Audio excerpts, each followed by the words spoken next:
Hello, you wonderful people, and welcome to another episode of Crime Centric. This being a show where I talk about crime dramas that I watch. For today's episode, I'm going to talk about the latest episode of Big Sky. A lot of interesting things went down in this episode, so let's break it down. Obviously, both Jenny as well as Cassie find themselves in some very terrible situations in this episode. Obviously, picking up with where last week's episode left off with Jenny. She's in that pit and standing over her with an axe. She pulls out the gun and he's just kind of like, oh, what are you going to do, shoot me on my own property? She's like, put the damn axe down. She shoots near him. He's so much of a psycho that he's like kind of laughing about it. So he does put the damn axe down, and then she's trying to get out the pit as she's telling him to back up. She slips. He uses an opportunity to get on top of her.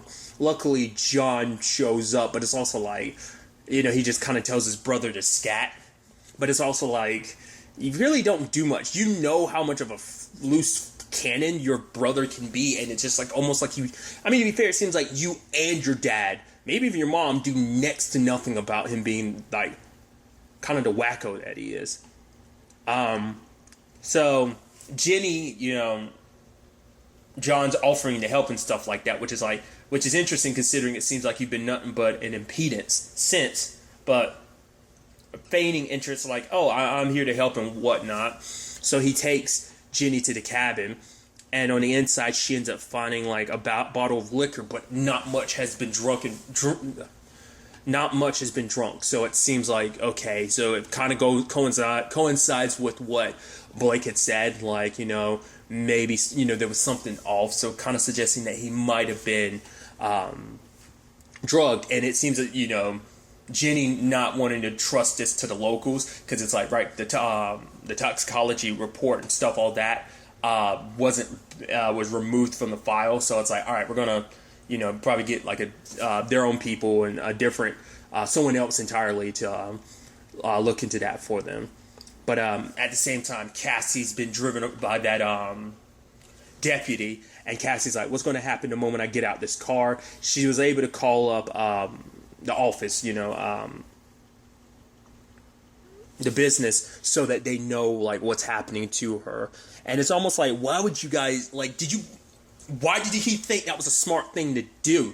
Like, I feel like, I guess the plan was to kind of, I guess they were planning on making her disappear, because I was like, wouldn't it make it, you would think if you're going to do something like that, you'd at least try and make it more official. But I guess like by making it official, like it looked too suspicious, so they probably were trying to handle it off books. They were probably trying to but it's because Cassie had recorded everything. They didn't have much choice at this point, because it's like, damn it, she said all this, so it's like, damn it, if we make her disappear, we're going to look like the number one suspect, so we're just going to arrest her. But obviously Jerry plays the message for Lindor. Lindor hops on top of it, and he shows up and it's like, talks to the sheriff, and the receptionist kind of like, oh, do you want a butterscotch? And he was like, sheriff first, and gets the candy, and the sheriff is talking mad shit, because they've got like, because not only did they take, like, she tried to run away, but they the deputy, whatever, like, bashed a rock over her head. I'm like, wow, you were a huge piece of shit. And, but I love that, like, the sheriff, I guess you gotta act, like, you gotta go big or go home type of situation, I guess, because it's like, you're in deep shit. You're like, oh yeah, like, she was a little drunk or whatever, so we're going to be holding her a couple days or whatever. And he's like, oh, what are you going to do, shove your badge in my face, city boy? He's like, no, what you're going to do is, you're going to answer your phone. I'm like, ooh, what's that mean? And he's just waiting. Couple seconds of silence. And ring, ring. Oh, it's the governor's office or something like that. And it's like, oh. And he's like, he picks up the phone. Yes, and I love that Lindor goes over and picks up another butterscotch. He's like, oh, thank you. And it's like, I was like, yeah, flexing on him. And it's like, and I like that he's there for Cassie, being like, if she kind of wants to talk about it, because she doesn't want to talk about it with Jenny either, because Jenny was scared because she couldn't get in contact with Cassie, and then also when she found Cassie's burnt truck, it scared her because it meant like, shit, like it was about to happen again. Like, I think, after what happened to Cody, it's like not being able to be in contact with her. It's like, no, because I'm sure on some level Jenny might blame herself if anything happens, or it did happen, but that plus anything worse that could have happened, which probably would have also happened if Cassie hadn't done what she did. But it's like Jenny kind of took this case and Cassie came along, so I think she feels her personal responsibility. Like, if anything happens to you, I don't know what I'd do, you know? Because Cassie was, you know, they were each other's rock and foundation after the whole situation with Cody. So, but Lindor trying to cheer Cassie up about it, you know, saying like, oh, Hall & Oates, it'll definitely make you feel good, you know. It's like, oh, he references one of their songs being like, oh, this is like the perfect song that's going to get you up, and she's like, nah, I'm good. He's like, wow, you're missing out, and she's like, I'm sure of it, you know. So I like that. Like I said, I think he really has a thing for her, and he's offering the help. It's like, hey, you need me with anything else? It's like, help us find Rose. And he's like, no problem, I'm on top of that. And so, you know, they're kind of working on that side of things. Speaking of Jerry, she was, you know, I think on a date, and she was, you know, singing karaoke, and then she saw Ronald. At first I was like, oh, was that in her head? It's like, no, it legitimately was Ronald, because he kind of confirms later on where he was. And it's like, to be fair, I was wondering if it was kind of in her head, but it's like, no, he was wearing his wig as Arthur, so it wasn't just in her head. Like, he is obsessed with her. He does have his compulsions, so, like, for whatever reason, he latched onto Jerry, because Jerry's, I guess, in his mind, she's different from other girls, so it's like, the way she looked at me, the way she treated me, the way she talked to me. Like, the reason why he took Jerry was very different from why he took Grace and Danny, you know, Danielle. So it's like, it was a situation because he thought she was, you know, Jerry was sweet. So it's like he, you know, that's what makes me question his relationship with Scarlett. Like, is that what, like, is Scarlett supposed to be like a pseudo replacement for Jerry or whatever? Because I actually thought that was kind of really quickly, I thought it was interesting when Scarlett found that letter that Lindor had wrote, that I guess he found on his mom's grave. That "I will always love you," and she got super jealous because she thought it was like from another woman or whatever. And then it's like asking questions about it. So like, I even love the whole thing. He wants to watch Willy Wonka in the Chocolate Factory, and it's like, that man murders the children. Ronald's like, what? No, he doesn't. I was like, I'm sure in the super dark and twisted version of that story he does.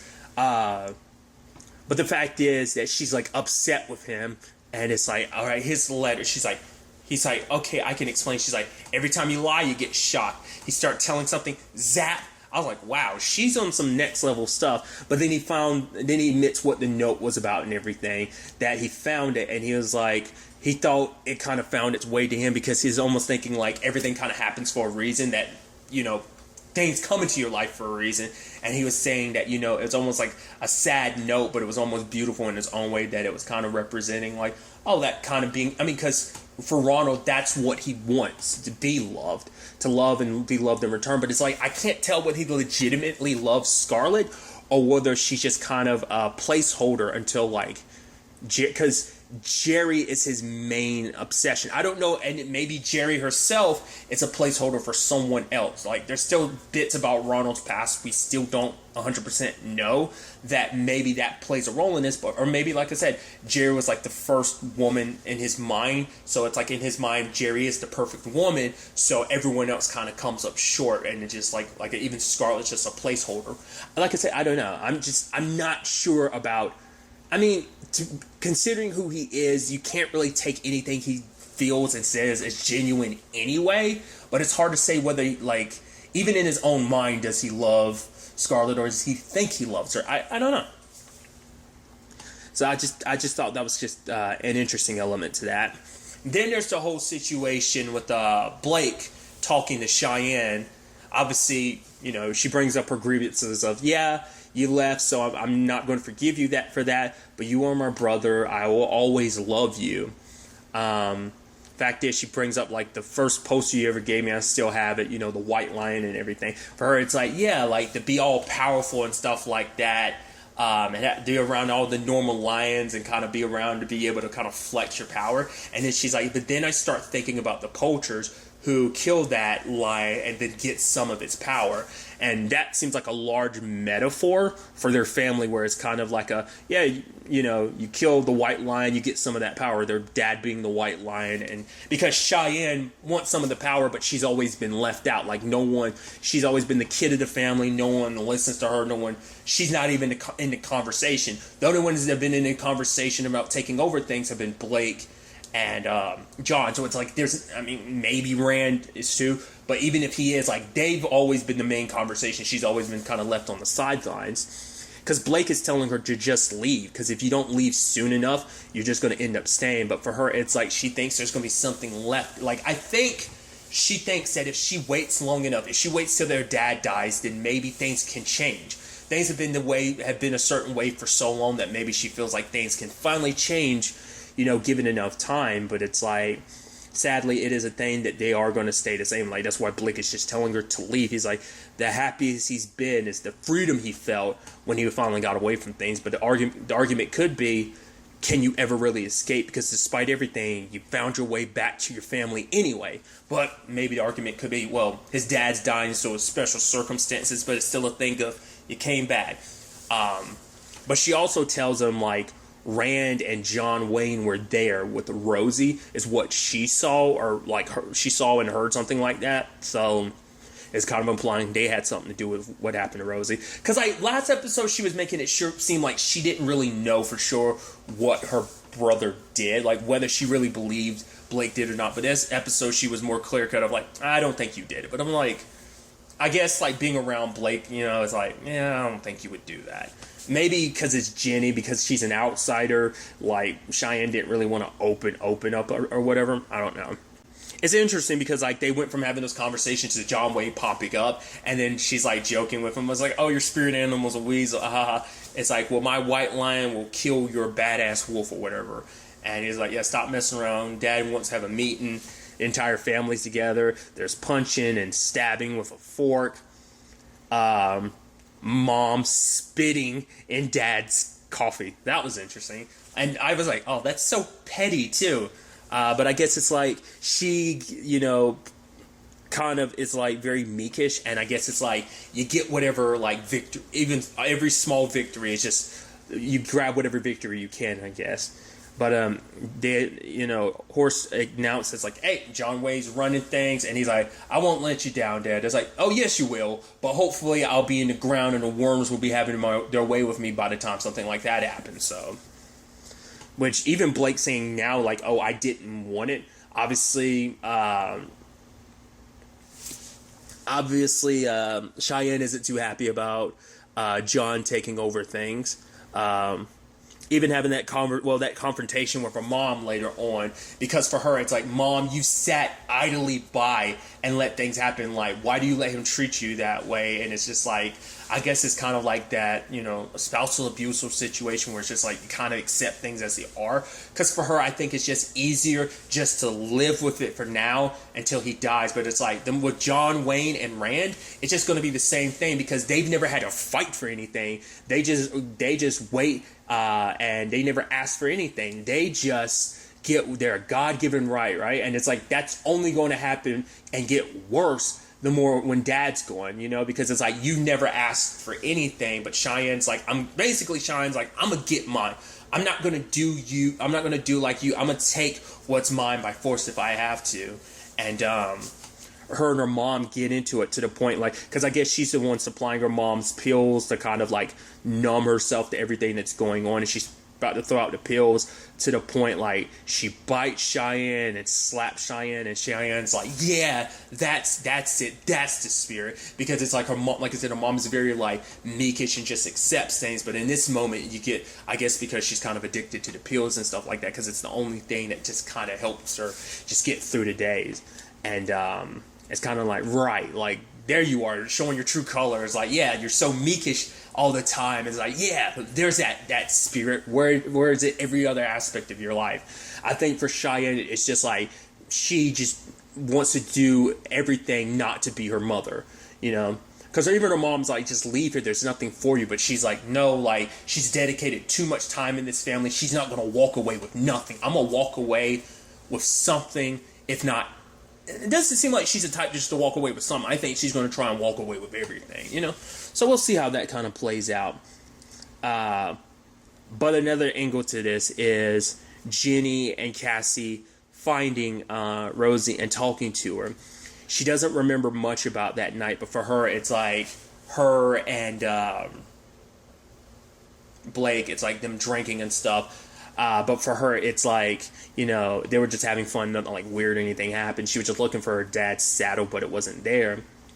And like she only has flashes, but she doesn't believe Blake would do that because she's known him her entire life. That's not something he would do. And in her flashes, she sees Rand, so he's the one that did it to her.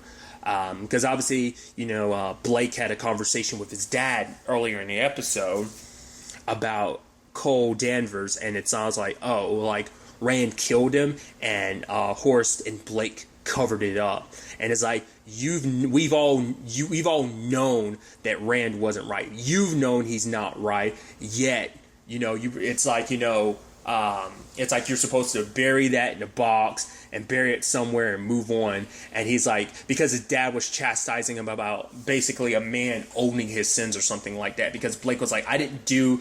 You think what I did what I did to Rosie? I didn't.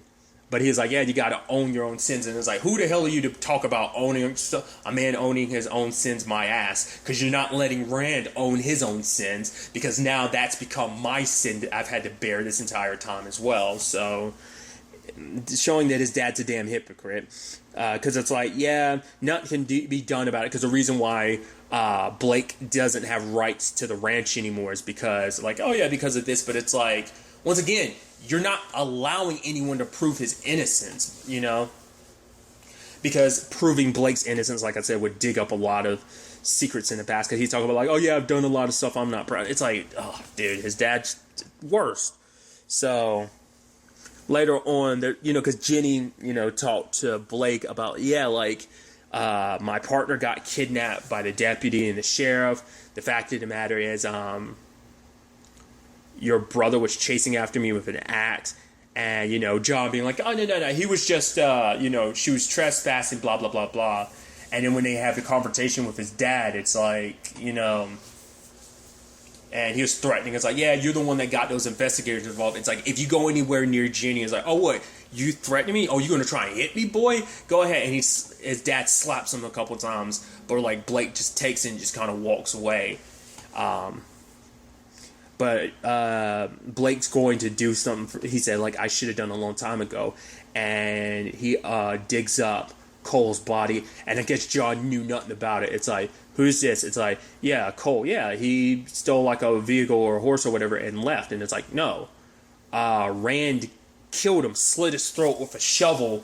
And Dad came and got me and had me bury him. And it's like, well, yeah, we got to bury him again. It's like, what? No. Like, Rand killed him, and it's like, yeah, but, you know, Dad's just trying to protect the family like he was protecting you. It's like, John's making excuses because John's the good boy. John's the loyal son. It's like, he's the son that can never do good enough, because I guess none of them are ever good enough, but I think they're all of them, John Wayne, Rand, Cheyenne, they're all living in their father's shadow, and underneath their father's shadow, they're all living in Blake's shadow.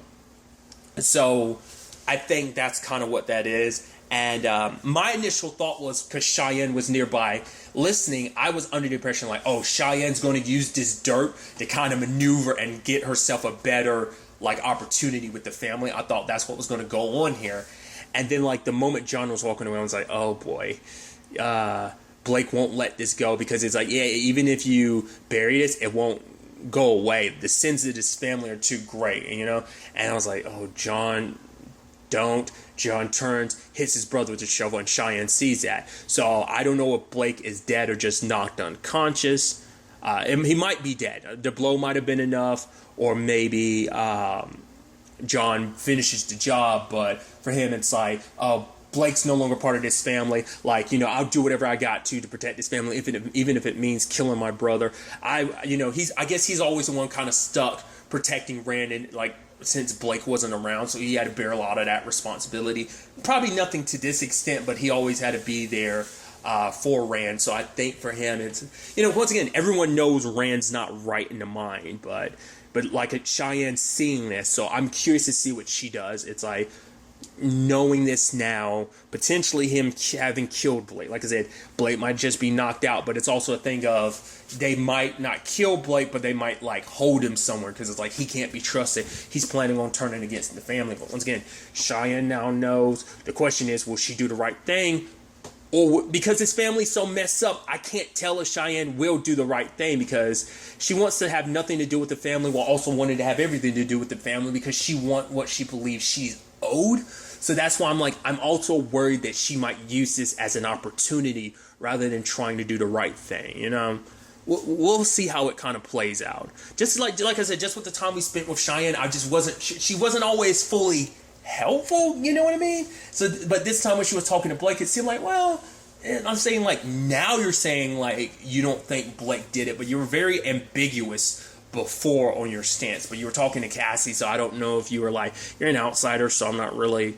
I don't know. Like the whole thing in the bar was just kind of weird and power trippy and just controlling. That's why I'm like, you kind of made it clear what you want, so I don't know if you're gonna, like I said, help or not, or just try to get yours. So we'll see kind of how all this ultimately ends up playing out, because I'm really curious to see where all of this takes us going forward. There's only like a handful of episodes left, if I remember correctly. I haven't looked for a while, but the last time I checked on, and it was like before it went on a break on IMDb, I think it was like 15 or 16 episodes. I believe 16.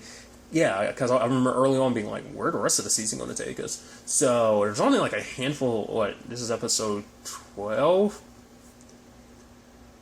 4 episodes left? No, I believe so. It's going to be interesting to see where this all ends up taking us going forward into the next episode. Because I think a lot of storylines, especially because like the Ronald stuff is kind of off on its own. Like we'll kind of wrap that up, but it's also like, I don't know whether it's the thing of the Ronald stuff will get wrapped up, but also like all this other stuff could potentially bleed over. Like I don't know if that could be where they're setting that up, or maybe not. I don't know. We'll ultimately have to wait and see. But really, that's all I want to talk about. Until the next time we meet, be happy, be safe, live life to the fullest, and enjoy it. Good day and goodbye.